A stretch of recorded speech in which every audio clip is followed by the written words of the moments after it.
The day after people around the world, led by the youth, took to the streets, here young people taking over one of the global halls of power.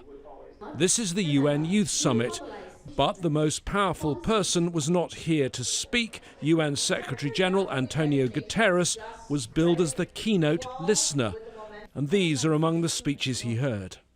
These negotiations on climate change policy started in 1992, even before most of my generation was born. For over 25 years, and the emissions have only risen. We appreciate that youth are now at the table where the discussions are being held. But our voices and our inputs must be allowed to influence these decisions.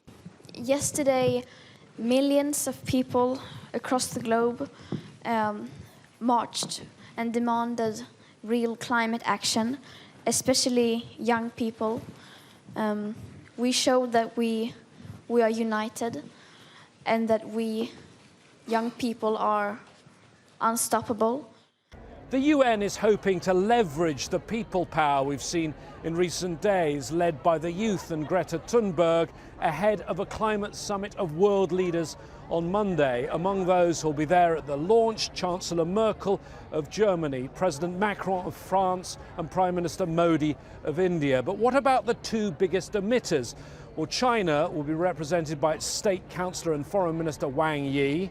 And the US, well, President Trump is in town, but he won't be attending the meeting. In the US system, the longer your title, the more junior you are. And we're told the US delegation will be headed by the Principal Deputy Assistant Secretary of State for Oceans and International Environmental and Scientific Affairs, Marsha Bernacat. I'd never heard of her before, a clear snub. James Bays, Al Jazeera, at the United Nations.